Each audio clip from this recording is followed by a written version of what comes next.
අද අනිත් අය හොරකම් කරන හිරියන නම් බලාගෙන ඉන්න මහත්තුරුන්ට අපි කියන 20යි 27 දින ගණනකට ඉන්න ඔබ හිරිය යන දවස ගණන් කරගන්න.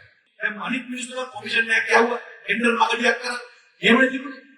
උන්ගේ දැන් එහෙම පිළිම මහ බැංකුවේ තියෙන සල්ලිම හැකවලා ගහලා ගන්න බාණ්ඩුවට බාණ්ඩාගකට මත දාලා ගන්න හතරපත් වෙනවා.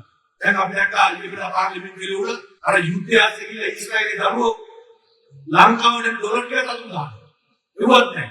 ඒ කියන්නේ හැම දෙයක්ම රටේ මේ අස්පනා අපිට කියන දේවල් හොරකම් කරන්න පත් වෙලා තියෙන නැති වෙන දේවල් පත් වෙලා තියෙනවා. ව්‍යාපාරිකවට මිරිකලා බදු ගහලා කියන ඒ සල්ලි වලින් දැන් හොරා ගන්න පටන් ගන්නවා.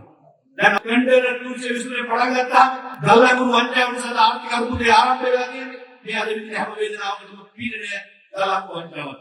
දැන් මේ ඔක්කොටම ගෑවිච්ච මහත්තුරු අපි ඉස්සෙල්ලාම ඉරියව්ව මොකද අපි මේකේ පියාවපත් අපි මහජනතාව විදිහට වගේම අපි පක්ෂයක් විදිහට මුගේ බොරු නිසා මුගේ වැරදි නිසා අපි පියාවපත් වෙලා තියෙන නිසා අපි නම් කෙකර ගහලා ඉන්නේ නැහැ. අපි නේද වශයෙන් සජිත් ප්‍රදර්ශන කරන ආගත්තේ අපි හදන රජයක් තුල මේ කම්බ වුන් ටික හිරේ දාන වෙනකට කරනවාමයි. ඒ වෙනසක් ඇතිවෙන්නේ. අනිවාර්යයෙන්ම මහජනතාවට ඒ වගේ අපි දෙනවා ඒ පොරොන්දු දෙනවා.